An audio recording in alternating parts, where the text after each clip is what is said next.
but knowing what you can do is a great stress reliever. And that's the other piece of it that I really want to make sure, especially our young people who are, they're entering in the workforce, and they get those first paychecks. And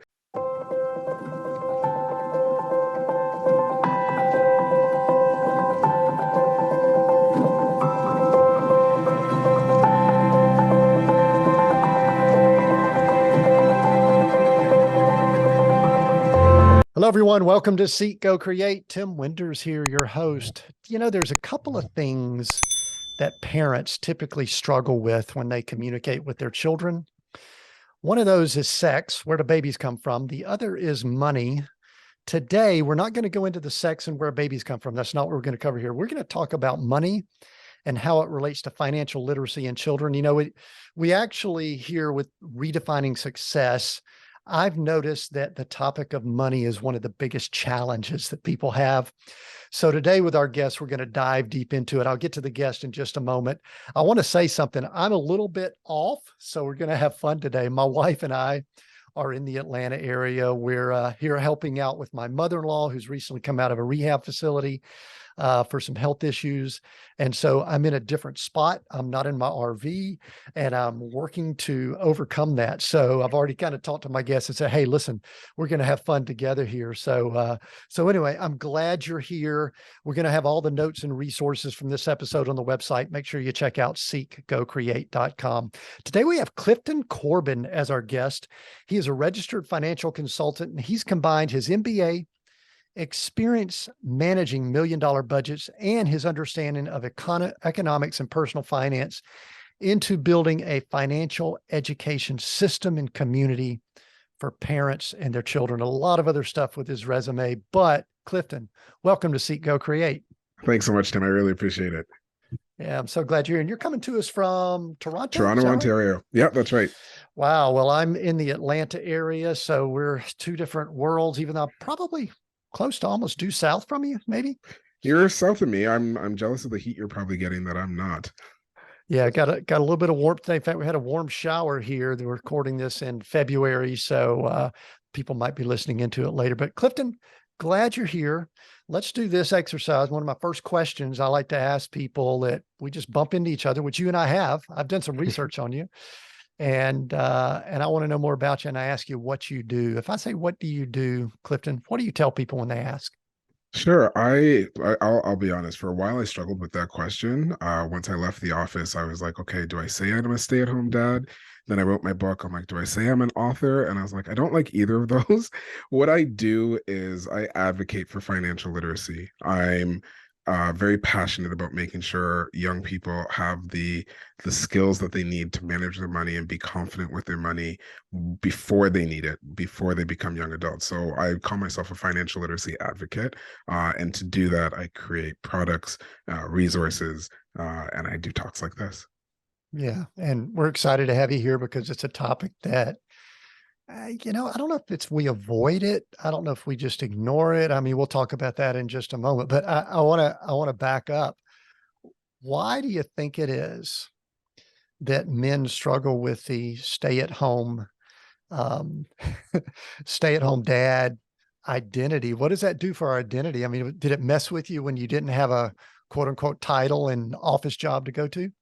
It's interesting. So my wife and I, when we started having our kids, we said at an early point, like we wanted to have a parent at home. We both had that growing up, and we kind of wanted to provide that for our kids.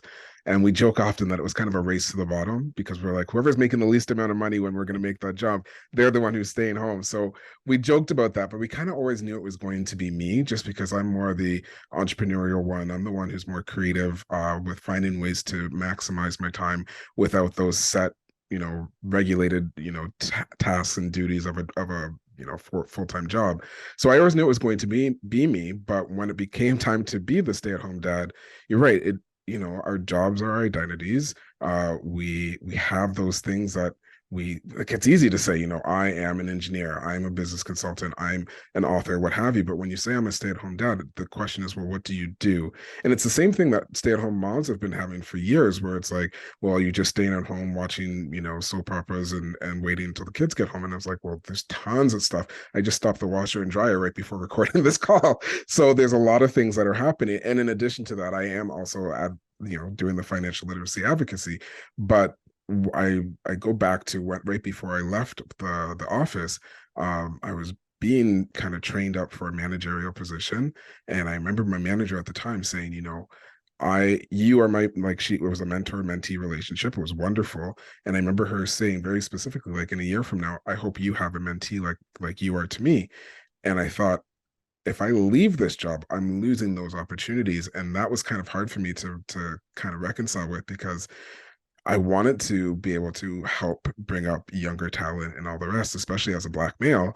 I felt like that was actually a very, critical part to make sure, we're adding diversity and adding extra voices and different voices to these, different roles. So it was something that I identified with, and then to let it go, it was hard for me at the beginning just to accept it. But since leaving, those full-time roles, I found lots of opportunities to give back and support the communities that I'm in. So it took a little while to get used to it, but I hold the title proudly. Well, if we need to pause in a little while so you can move the clothes from the washing machine to the dryer, just let me know, because I have compassion for that. I do all our laundry also. It is fascinating. I'm always amazed by the identities. It's one of the reasons why I asked that question. It's one of my first questions I asked is like, what do you do? Because you could really learn a lot about people when you ask that question. Now, the second part of the question, you said you hesitated to call yourself an author. Why is that? Same reason, right? Like it's so another challenge I have, and this is just a personal thing.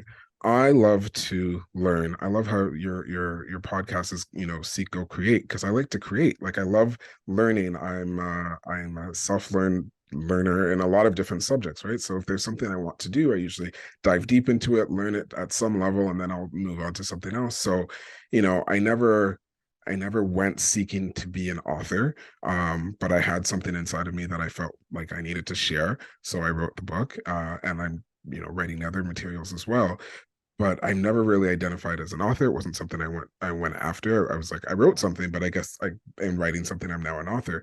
But it's similar to anything else, right? Like I learned how to play the bass guitar. I love cooking, but I wouldn't call myself a chef. I love, making drinks, but I wouldn't call myself a bartender. Like there's all these different facets of me that I know I spent time on, I developed, I try to hone and make, better, but I don't necessarily identify with any one of those things. I am, I'm a full person, and it's like anyone else, right? Like you are a podcaster, but do you identify solely as a podcaster? Of course not. There's so much more to you. Like I'm a father, I'm a husband, I'm a friend, I'm all these other things as well. So it's always hard for me to, when I get asked that question, it's like, well, it's almost like, which one of my multitude of identities do I want to talk about or explore or divulge in this moment? And it's always like, that's why I'm looking forward to this conversation, because it's about talking about the whole person. It's about talking about all the different aspects, and that's why, am I an author? Like sometimes I would lead with, I'm a stay-at-home dad, and I'm fine with that. Like that's as far as the conversation may go. But I have written a book, and I'm planning on writing more, and I have done all these other things. So what am I? I'm a person. Yeah, human. Yeah. And it's kind of one of the reasons why I enjoy, redefining success is something that's kind of a foundation here. And I think the root of it goes back to when I would say I'm a business person, and then we went through some financial failure after the '08 downturn. And I really didn't know what to describe myself as. And so for the longest on my, and now we have these things on social media, and we have, I, I actually, it seems as if there's a bit of identity crisis. I don't think this is controversial, but it's like everyone's wanting to be called certain things, pronouns or titles or whatever. And I'm almost going the anti, almost like, just call me Tim. Mhm. Or Well, I don't mean that to be controversial. You know what I'm saying? It's no, I like, know what you mean. Like, how do you comprise a person into a title? So similarly, like one of the like And we all have, in a conversation like this, so, someone will ask me, like, send me your bio. And I was like, okay, sure, here's my bio. But, I say I was a business consultant. I'm still doing business consulting. I'm still helping people grow their businesses. It's still something I'm passionate about. But right now I'm focusing on, the financial literacy advocacy. And if I chose to go back to something else or pick up something else, like I hear what you're saying. And it's one of those things I talk about, especially with young people, when we start talking about, you know, picking their careers, or the question we get asked so often, or we ask young people so often, is like, what do you want to be when you grow up? And I was like, well, that's a trap of a question, right? Like, how can you put that much pressure on a person when you and I as adults, we don't know what we want to be when we grow up? So Still, even, yeah, we're all still trying to figure it out. So even that question, so I've been trying to push for, like, instead of saying, what do you want to be when you grow up? Because again, that's a question that you might ask, a young person who's thinking about higher education or the first jobs or what they want to do. I say, well, change it to, what do you want to do for the next 2 to 5 years? Like, what's something you think you would enjoy doing for 2 to 5 years, knowing full well that after 2 years or 5 years or more or less, you can pivot. But something that you can do for a couple of years, you'll love it. It'll bring you joy. It'll bring you maybe some financial resources, and then you can pivot and move to something else, because we all look, there's so many facets to each of us. So it's yeah, you're Tim, I'm Clifton.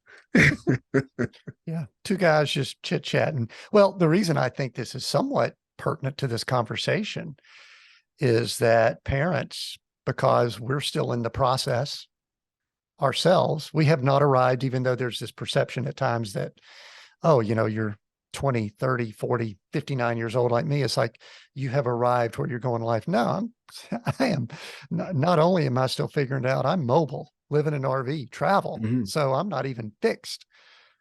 And I think that that could be one of the root issues within turning around to the next generation, turning around to children. I've got grandchildren now, and saying, this is how you need to do it, because we're still figuring it out ourselves, and we feel almost like a hypocrite Mhm.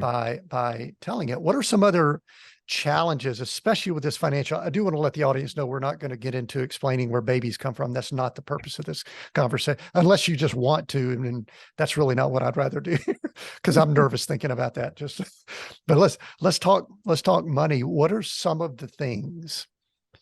How have we gotten to where we are now, to where there is really what I would consider um, a tragic epidemic of financial illiteracy in the culture that we're in today? I don't know if you would say it that way, but I mean, I just don't see, I see adults where we try to have a conversation about money, and it's very difficult to do it, which then lets me know that there wasn't any conversation coming along. Where are we at right now? Mhm. Sorry, could you ask again? I missed what you were. Well, where are we at now with this topic of financial literacy? Because it seems as if we haven't done well. Sorry, I'm breaking up a little bit there, Tim. Oops, sorry about that. I don't know if that No, was I on don't, I'm my not end. sure. It might be on my side. I'm not sure what happened there. Let me just. I think I've got my Wi-Fi. Sorry, just give me 1 second there. That's fine. One, I two, just three, gets. 1, 2, 3. You got me? Yeah, that's a bit better. I just switched from my Wi-Fi to. Okay, that should be better. Perfect. Sorry All about right. that. All right, That's okay. I tell you what, I'm going to do for those doing the edit, I'm going to do 3, 2, 1 and do a clap to know that we may need to edit out about 20, sure. 30 seconds before this. So 3, 2, 1. So let me ask, how have we gotten to where we are now? Why are we so financially illiterate? Because I talk to adults, people in the business world that, and myself at times, are just not financially literate. So why are we where we are? It's a good question, and it's partially to do with, it's not something. Money is still a very, taboo subject. Like, people are not comfortable talking about money. Money has never really been taught. Like, when I talk about money, I mean personal finance, financial literacy. It's not something that's been taught in schools. It's starting to creep into the education system, but still not on a large enough scale to actually help. And then on top of that, it's a complicated subject, right? Like, if we're talking about money, we're talking about, when should we borrow? What type of insurance should we have?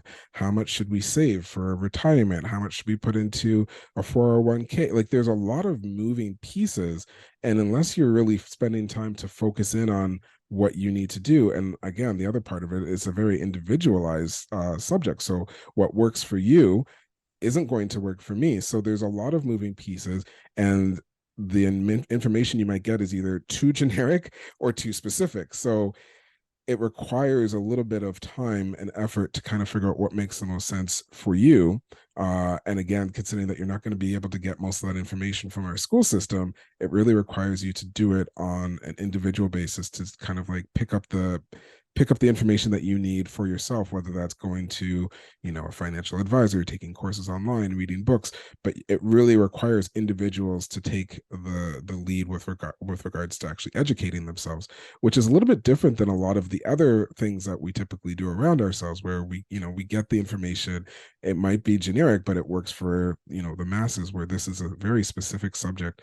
And on top of that, like I said, with that taboo, with that feeling of this isn't something I could talk about with, my friends or my family, you put all that together and you're left in a situation where the information is just not coming to you in a way that you can use it and apply it. So it's a challenge. It's a big challenge. One of the things that I'm trying to do is just encourage more people to talk about money. I think what will happen, what you'll find is if you're talking about it, other people around you probably want to have that conversation with you, but we're so in our heads about it that we're afraid to talk about it. Or similar to what we are saying at the top of this conversation, we identify so much with how much we have or what we show or what people perceive of us. Like if you perceive me to have it all figured out, and then I come and tell you or have a conversation with you saying, I don't know what to do about my debt. I don't know how to get this under control.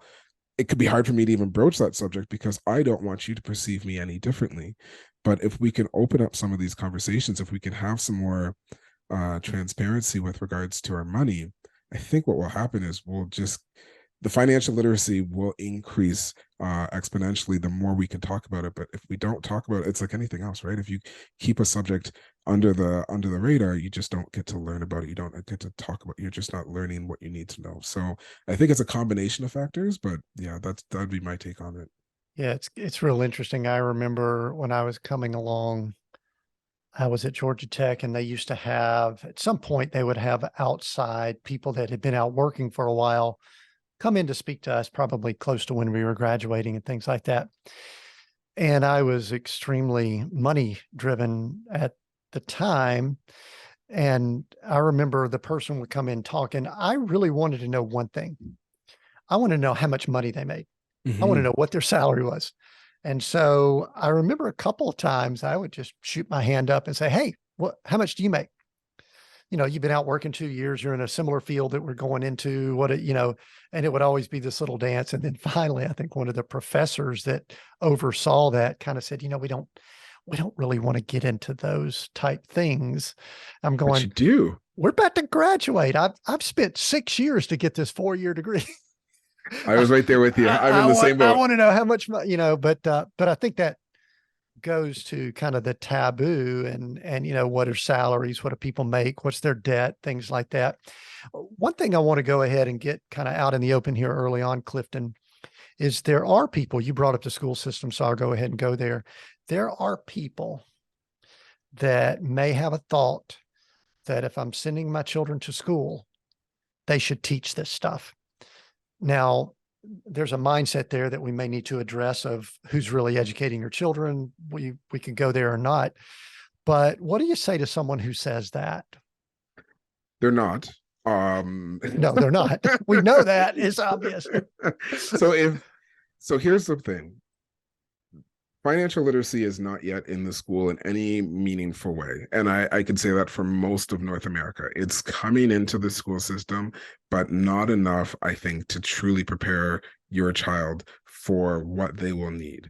Now, even if it was, I would still, and I think this is kind of where you're going with that, you still are responsible for educating your child. And for something like money, where it's not just how you spend it, it's not just how you earn it, there's also values and principles that we as individuals attach to how we use our money and what we use our money for, that you're not going to get through the school system. And if you're talking about money, if you're talking about how to use money in a school where it's one teacher to, let's say, 20, 30 students, that's a that's going to be a very generic conversation, and it might not necessarily even apply to your child. So let's say you have a teacher and they're talking about the need to let's say donate. Well, maybe you don't resonate with that. Maybe you do. Hopefully you do.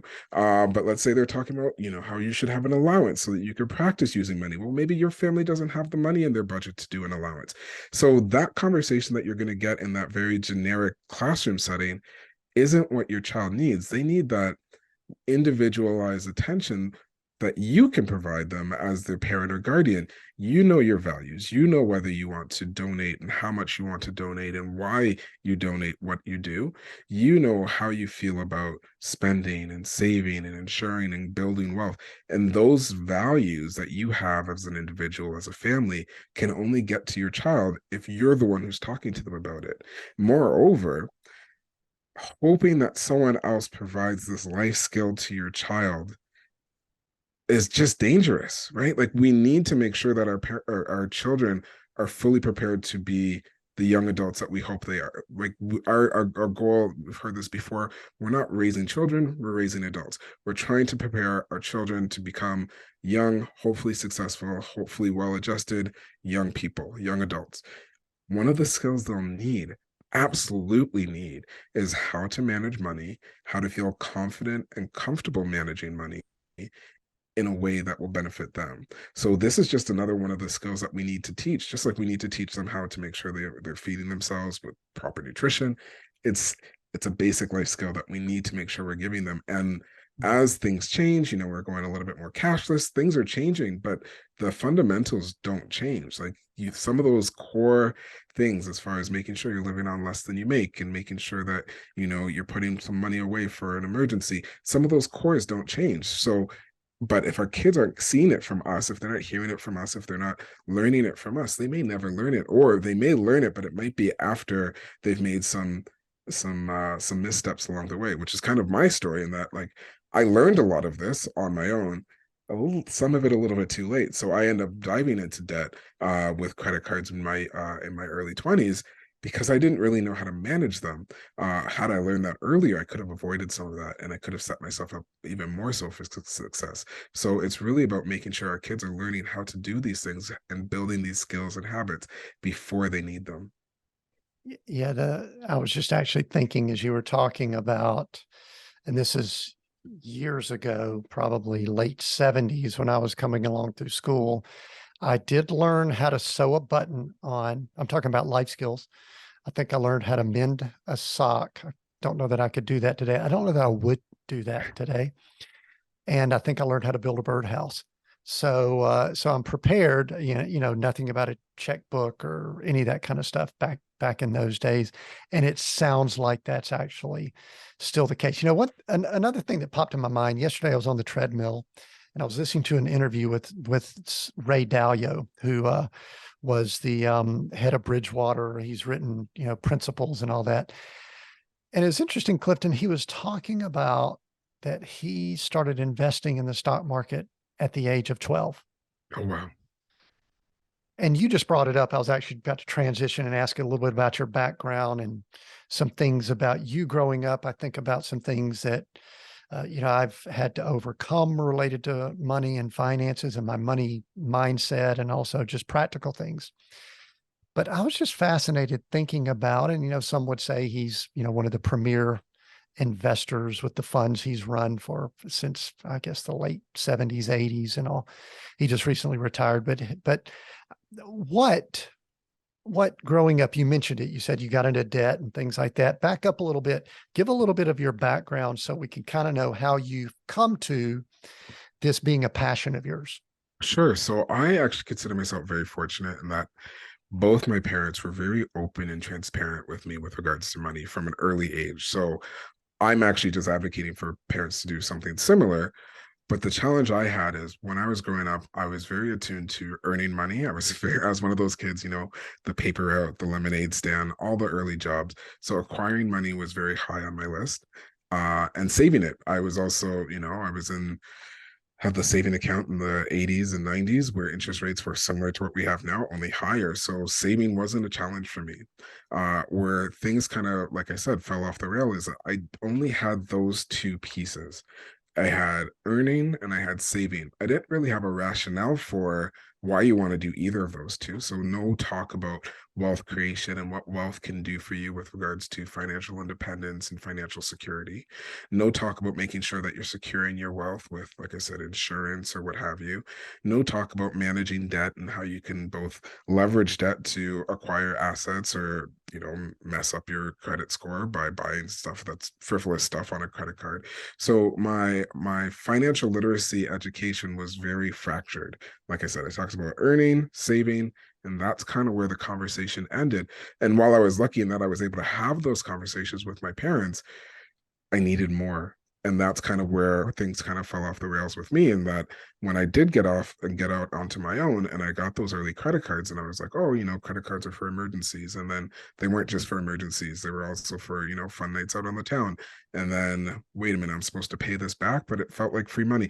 And all of those silly, stupid things that I thought at an early age, like I said, it set me way, way back in that, like, I had all this credit debt that I wasn't paying off on a regular basis, and it totally ruined my credit score, and it totally, like I said, it set me back. Um, but it was in paying that off and figuring out, okay, so this is how the system works, and here are all the other pieces, like I mentioned, of the financial literacy picture that I didn't have access to, but I should have. And if I had that, I would have been in a better place. And as I recognize that, that's when I was started to say, okay, well, how do I make sure that other young people are getting these pieces? How do I make sure that parents aren't just talking about, go to school, get a good job, and make money, but why do you need to have money in the first place? What's the end goal, right? Like, money is a means to an ends, but it's not the ends. It's, making sure that you're financially secure, making sure that you've got your needs met, but actually having a conversation about needs and wants also has to be part of that piece. So that's kind of how it started. It was me having some of the picture, but not the full picture, really messing up on one piece of it, and then coming out of it and saying, okay, what are all the other pieces? And then realizing that and trying to come up with a way where I could provide that to other parents. Because, like I said, I really feel like the need is to make sure that young people have this before they need it. So if I can do that in any way, hopefully, whether it's with credit, whether it's with, we all know that what you were mentioning investing a moment ago, there's an advantage to investing at an early age, right? Like, you could really max out that compounding of interest. So doing all of these things and learning all of these things earlier really helps to set you up. So that's why I really want to focus on those earlier ages, because if you could have this going into the workforce, then you're just that much more prepared and much more confident. That's the other piece of it too that I don't think enough people talk about. Like, we talk about how money isn't talked about. It's a big cause of stress and anxiety when you don't feel like you have control over your money, when you feel like your money's controlling you, and you look at your bank account at the end of the month and you're like, well, where did all the money go? But you've never been told how to make a budget or what a budget can do for you or any of these other pieces. So it's not just about knowing what to do, it's about feeling good and feeling confident and feeling comfortable with your situation.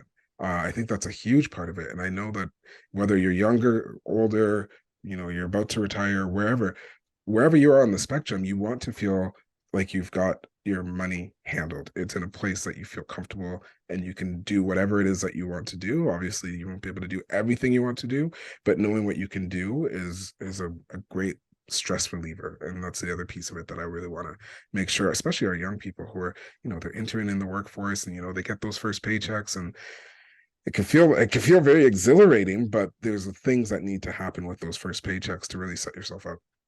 One thing that I noticed about myself that I believe I've learned, hopefully, is that I would do similar to what you were talking about. I would, and to me, it falls into the category of spending more that you more than you're making. That's the credit card trap that happens. You think that this is easy money, or in my situation, being a entrepreneur business guy, I always had this thought that I was going to be making more money in the future. That's a very dangerous place to be when you're actually spending money currently. But I think there was this bigger issue, and this is going to kind of lead into, I think, the conversation with you and the book and things like that, is I wonder if I really would have listened to my parents. Hmm. Here's the reason why. And I think this is something that goes through the parents' mind too. So let's go ahead and get this out in the open here.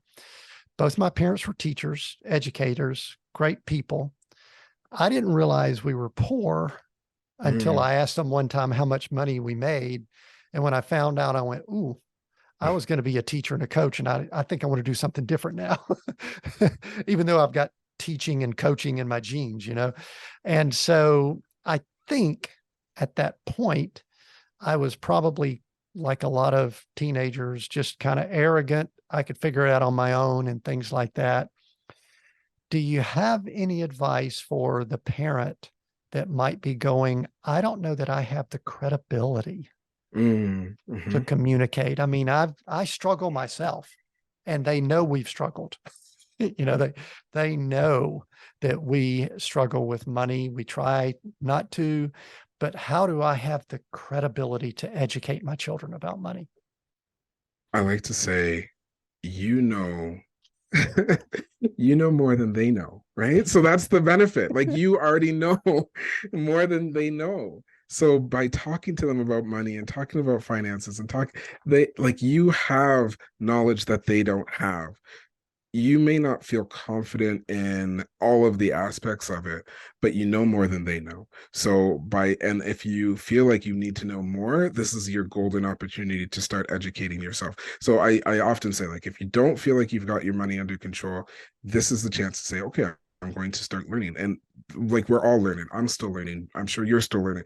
So take it as an opportunity to learn more about what you don't know, but talk to them about the things you do know. You do know what it's like to earn money. You do know what it's like not to have money. You do know what it's like to get that first job, maybe to lose the first job, to like there's so many lessons and so many stories from your personal life that is a wealth of information that your child couldn't possibly know because they're just too new to the world to know it. So I hear you and I empathize in that if you feel like you're not, you know, you're not strong with this one subject, you may feel a bit of hesitancy to talk to a child about it, but you're doing them a disservice. You're like what the legacy you're leaving behind, and I don't mean to say this in a derogatory way, but you're leaving a legacy of ignorance behind. Like you're not doing the things that you need to make sure that your child is informed and educated. And like I said, if you don't think you know enough, this is your opportunity to learn more. And as I said again at the top of the conversation, part of the problem with financial literacy in general is just that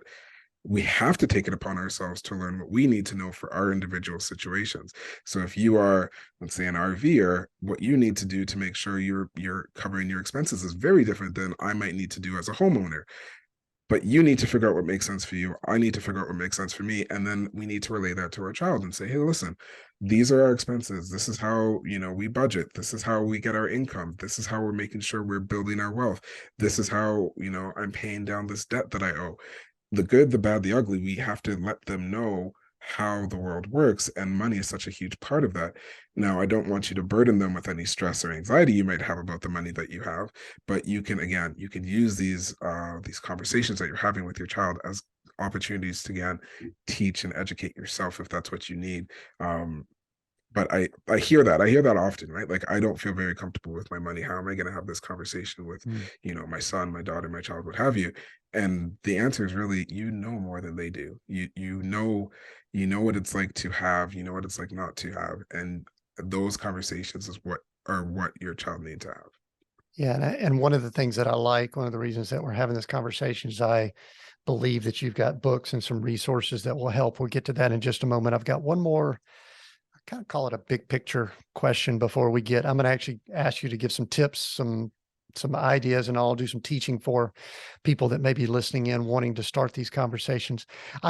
It seems to me as if one of the answers would be to just put money in our top 3, 4, 5 things that we keep in front of us, because I've noticed that many people just kind of do the cover their ears, cover their eyes, blah, blah, blah.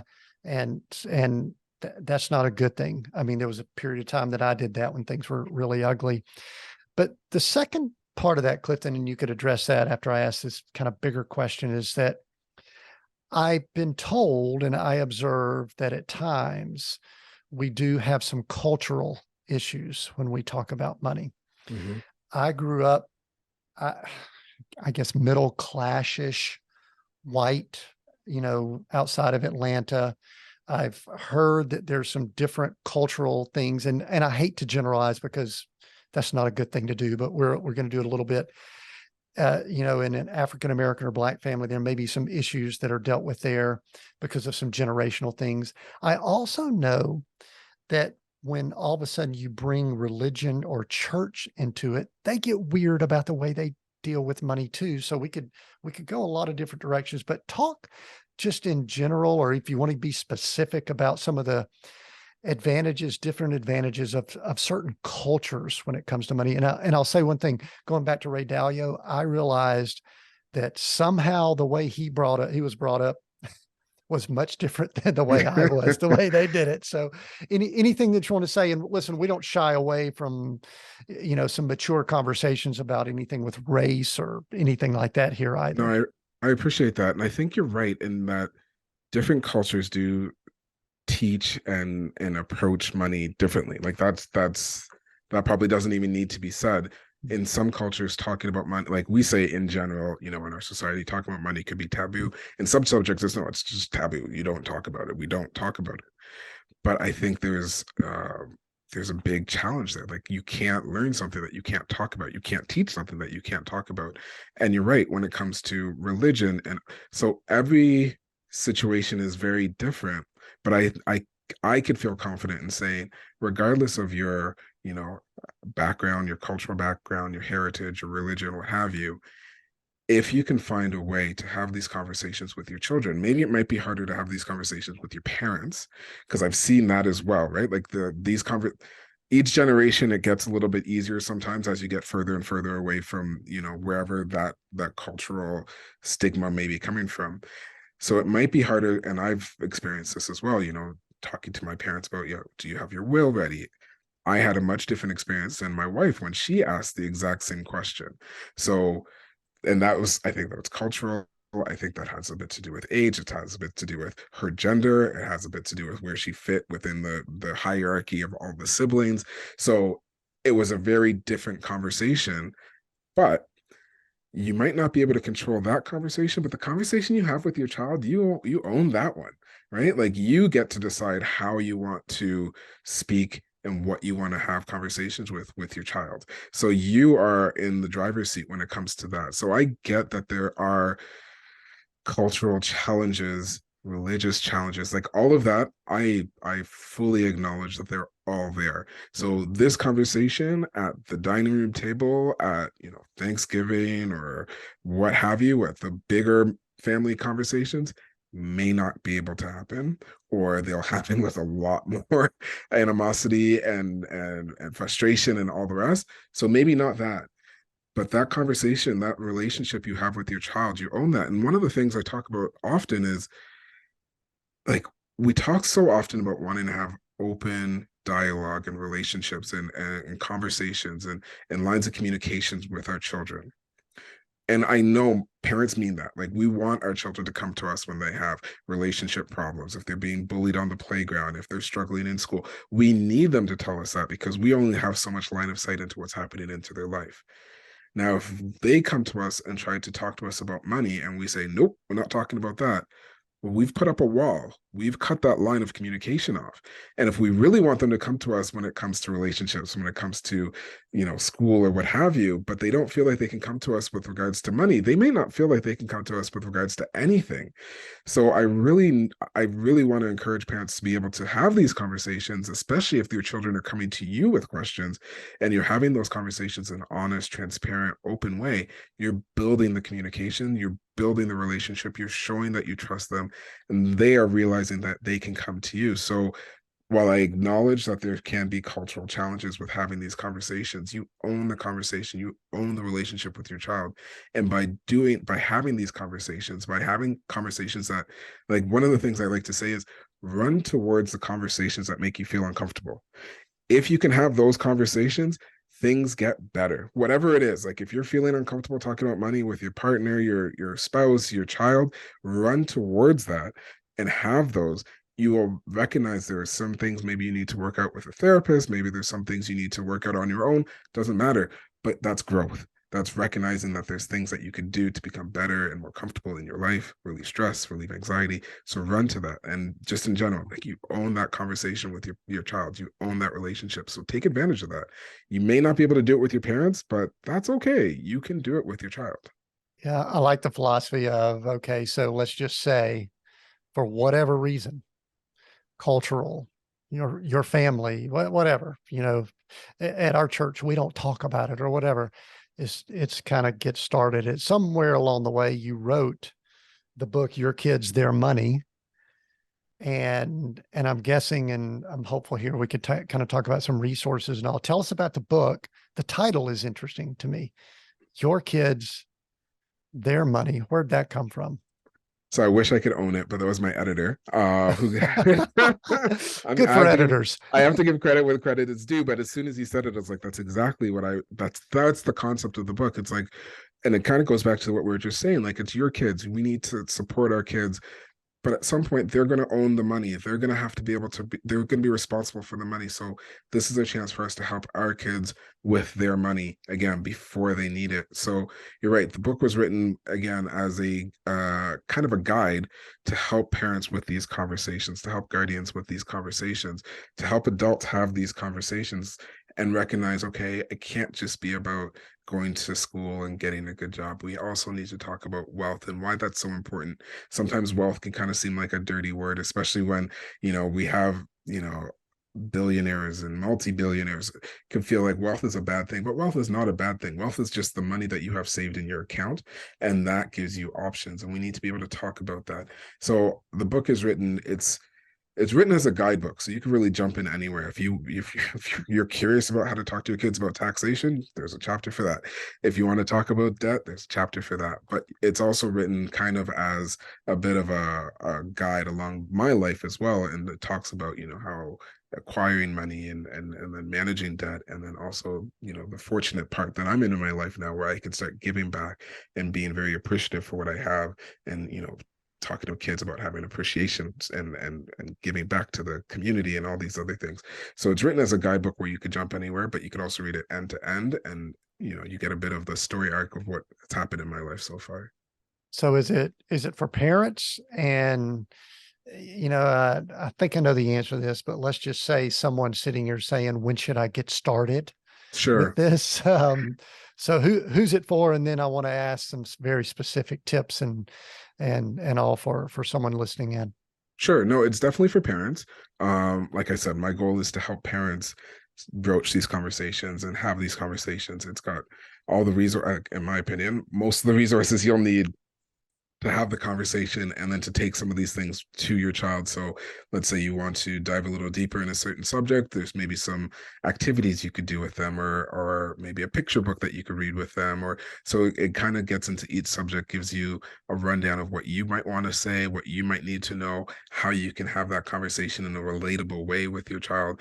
And it's given, and I throw a lot of my stories in there as well. I don't think I've given any of those stories in this conversation, so all fresh stuff hopefully for anyone listening, but has a lot of stories in there about stuff that's happened in my life as well, so that you can kind of see how it applies and how I've applied it in my life.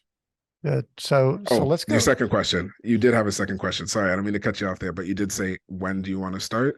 And I Yeah, say, when? Yeah, what's the yeah. what's the timing? It's like, is it too late? Is it too early? Or what's best practices? It's never either. It's never too late. It's never too early. So when I say never too early, okay, maybe when you have an infant, maybe that's too early.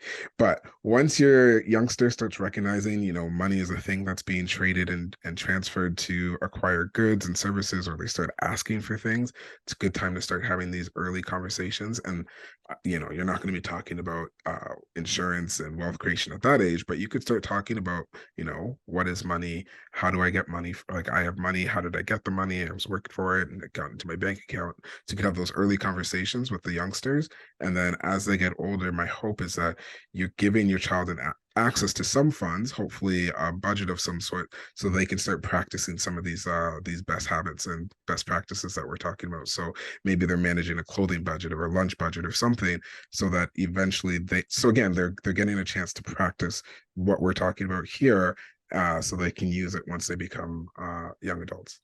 Yeah, you mentioned when they're young. I actually thought back to we're grandparents now, so it's a totally different thing for us. But one of the things that we actually noticed with our daughter, who is our oldest, that she was extremely money motivated at a young Hmm. age. In Hmm. fact, we taught her, we did potty training with her with nickels. She would go to the potty, get a nickel, and pretty soon she was potty trained. Our son, second child, he not as interested and all that. And I don't know if that was a good thing or not that we did, but it allowed us to have the conversations and things like that. Let's walk through in the time we've got here, Clifton. Let's just walk through. I don't know if it's a plan. I don't know if it's a get started. I don't know what you might want to do, but let's just do, and we're going to recommend people get the book and go check out some of your resources. We'll mention all that in a little while, but let's just kind of say someone is listening in and they're going, dang, we've messed up. We need to get started. Hmm. What are Hmm. some good get started steps or techniques or things that people can do, a parent could do? That's great. And you mentioned that your grandfather, I've had a lot of grandparents say they enjoy the book as well. But to answer your question, I would say one of the best things you could do is give your child an opportunity to practice what we're talking about. Give them an opportunity to practice saving, donating, transacting, just managing money in general. So if you've got young kids, an allowance is a great way of doing that. If you don't have money in your budget, and I try to preface this conversation always with, personal finance is personal first. So what works most for you may not work for me, but if you have the money in your budget to give an allowance, I would recommend that. I just think that having a child having access to money to kind of practice some of these things really helps. It goes a long way. If there isn't money in your budget for the allowance, see it kind of like what I was talking about for the older ones. See if you can carve out some money that you were going to spend on the child anyway and have them manage it. So let's say it's a breakfast budget. So you go to the grocery store, you're going to spend X amount of money on breakfast. Say, here, I want you to buy the breakfast foods for this week. This is how much we need. And then again, they're managing a budget, they're working within a budget, they're getting a chance to practice. Another thing I like to say is, if all possible, it's kind of what we're doing right here, just having conversations. Like, I never want parents to feel like they need to, gather the children around, the fireplace and have a lecture about personal finance and financial literacy. That's not what I'm recommending. I like how you put it earlier, like, have it top of mind. So when those natural moments come up in your day to day, you just have a conversation about it. You talk about it. You go to the grocery store and you're paying $2 more for an item than you did the week before, and your child is there, and you could say, "Wow, why do you think this is so much more expensive?" Maybe you're talking about inflation, supply chain, cost versus demand. Do we really need this thing versus do we just want this thing? Like, a lot of conversations could be had just as you're walking down the aisle or while you're walking by a shop.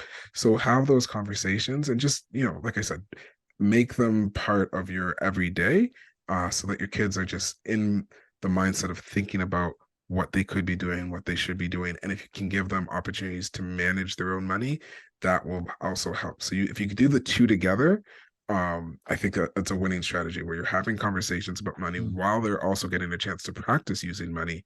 Then you're stacking learning on top of learning. With regards to it being too late, I don't think it's ever too late, because what I'm talking about here is you're trying to, those younger ages, you're really trying to teach, you're trying to, like, get them to learn the different steps. But as they get older, you want to be their advisor, you want to help them just get a deeper understanding of some of these things. So again, if you have a teen or someone in there about to, let's say, move off into on their own, if you give them a budget to manage, if they don't already have it, this is a chance for them again to practice these skills. It's never too late, and it's never too late to be an advisor to a young person, to say, hey, if you have questions about this, or just to go to them and say, I remember when I was your age and I got my first job, and tell them what you did. Maybe it was all the right things, maybe it was all the wrong things, but through that story that you're going to give, there's a chance for a little bit of learning, a little bit of questioning, a little bit of just communing over a subject of money and personal finance. So it's never too late. But you do need to be open to having these discussions. You need to show that you're willing to have these conversations. And it can be hard if you're not comfortable talking about money right now. It can be a challenge. But I think there's so much value there that you will get and your child or children will get from that as well. So you brought up something earlier about the allowance that I know some people, especially in my generation, get a little squirmy with allowance versus work. But you use the word allowance, which many will say that's just kind of giving money. But do you put any requirements to it? At what point would you tie in work with some of this, or earning? And like I brought up my daughter, obviously she went to the bathroom, got nickels, but I don't know but what about the allowance versus having them do some work for that money? Sure. So again, just going to repeat myself a little bit. It really depends on you. My Mm, outcome here is to give your child the opportunity to practice using money. That's what I care about more than how you do it. But best practice, in my opinion, is not to tie it to work. The mm, reason for that is because, again, since my overall goal is to give your child an opportunity to practice using money, if they don't do the allowance, then they don't get or sorry, if they don't do the chore, then they don't get the allowance.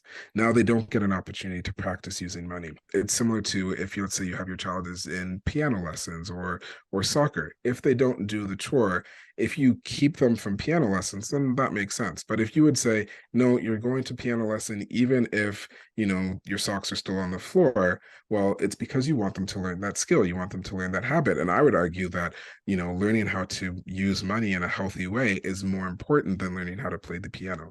So the reason I don't like tying it to chores is because I want children to have the opportunity to use and practice using money. There's other reasons too with regards to intrinsic versus extrinsic motivation, and what happens when let's say you do tie it to chores and they stop doing the chore. What do you do now, because you still need the chore to get done, and they don't care about the money? Let's say they've got their first job. Now what do you do, right? So it comes, there's a lot of pay for chore trap things that can kind of come up there.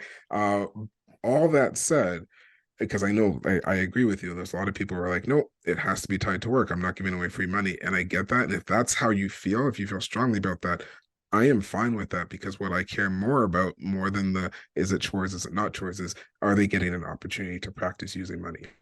The mm, other piece of this is I feel like we want to, teach good work ethic and all these other things, but what happens again when your child doesn't do the chore? It's not like you can fire them, right? So you kind of lose that leverage that you think you have over them if they choose that they don't want the money, right? If as soon as they're like, you know what, keep your money, I don't want it, then you've lost your leverage, and the chore still needs to get done. So it really does come up to a lot of headache when you start tying the two together. And really, those first jobs that they'll get, the first job at the fast food restaurant or what have you, they'll learn the work ethic. They'll find out quickly what happens when you don't show up to work on time. Like that, like, because those first jobs, managers have no problem just being like, you're out of here, you're done. So leave it to those early managers to kind of set them straight. You could still, again, you're still there to guide them, coach them, advise them, and be like, well, maybe you need to be a little bit more prompt. Maybe we need to get you a better watch or a watch or something. I don't know. I don't know if anyone still uses a watch anymore. I'm dating myself. But that's kind of my thought with regards to choice. But the end goal, like I said, before above all of that, it's really about making sure your children have opportunities to practice some of these skills and some of these habits at an early age. yeah, I think that's good. I was just chuckling thinking about someone trying to fire their children and replace them, which I guess could happen. Uh, Couple things before I have you just, talk about the book as we wrap up is, well, give us a story or two about where you're at with your children. What are the ages? What are ages your children now? Sure. My oldest is 10. He'll be 11 this year. And my youngest is 8 going on 9. Give us a couple examples of kind of where you're at and some things you're doing with them right now. And then we'll tell people where they can get the book and start wrapping up. Sure. So they're both getting an allowance, and very similar to yours. My son, very money motivated. My daughter, less so, which is just interesting. It just, again, it highlights the fact that everyone's individual, and even as we're trying to teach these things, like even our children are very very very different. One of the things that both my kids, and I'll just give a story from this past weekend. So we're downtown and someone asked if I had any change. I never have any change on me because I'm pretty much cashless.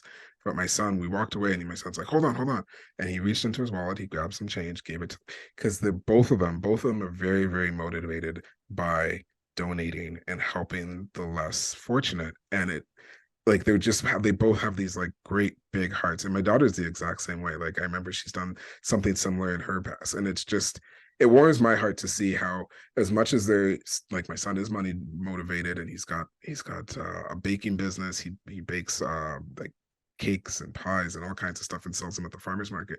So he actually has a source of income, and he has no problem giving some of that away when it means he could help someone who has less. And my daughter's in the same boat. So when it comes to them, like, I feel great that they have that huge heart. And I know that's not me. That's just who they are. And I'm glad that I've been able to give them opportunities to express that part of themselves by giving them opportunities to donate. So it's one story that happened, and that was just this past weekend, and it was a great sight to see. It's good. I think we can definitely agree that the world needs more givers. And so it would do us all well to raise up some more givers in the world. I know you've got a lot of other resources other than the book, but just go ahead and here now, tell people where they could go to get some resources, all that you have available. And then I've got another question or two before we finish up. Sure, happy to. So my book is called Your Kids, Their Money. It's available on Amazon, Audible, Kindle, Barnes and Noble. I've actually worked on a second book with my son. It's a revision of The Richest Man in Babylon. That's available on Amazon and Kindle. I think that's it for now. If you're looking for any resources, you can go to my website, or if you just want to find out where the books are, you can go to my website, cliftoncorbin.com, and on there's workbooks for kids the workbook is free. If you go to Clifton Corbin slash book list, there's a list of books that you can get for your kids. Because for younger kids all the way up to teens, because one of the things I think really helps kids identify and resonate with some of these learnings is to read stories, and to just to get more of this information via a story format. So I'm always trying to recommend more books to young people just so they can actually read some of this. And then, yeah, my blog also has quite a few resources as well. Yeah, I went over there and checked it out. We'll make sure we have links down in the notes and also that people can go check all that out. So very exciting. Thank you, Clifton, for all the information. We are Seek, Go, Create here, those three words. I'm going to give you one of those words to choose over the other two, and why is my final question before I do a wrap up. So I'm very much in the creative mindset right now. I've been working on a workbook version of Your Kids, Their Money, just so again I can hammer some of those learnings home. And I'm working on a tabletop game, again around personal finance. Again, I just realized recently how much I want to create. I feel like I got into a phase where I was doing a lot of administrative stuff just with the advocacy that I've been working on, and I realized it was taking me away from some of the creative pursuits that I've been thinking about. So I've really tried to double down on some of the creation in the last little while. So it's been fun. It's energizing for me. Yeah, it is interesting sometimes when we get bogged down with what I'll call the maintenance phase of business or things like that, the minutia, how it can kind of zap our energy and how it can be so energetic when it comes to creation. Clifton, thank you. Important topic. I encourage everyone listening in to go get the resources, go check out the book.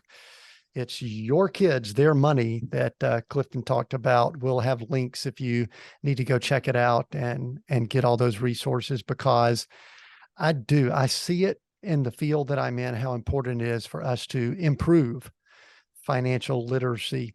Once again, I want to remind people everything we mentioned during this episode is going to be on the website under notes. If there's ever a resource or a link or note or a book or anything like that, we'll have those links provided in the outline form over at seekgocreate.com. So go check that out. We do have new episodes every Monday. Until next time, continue being all that you were created to be.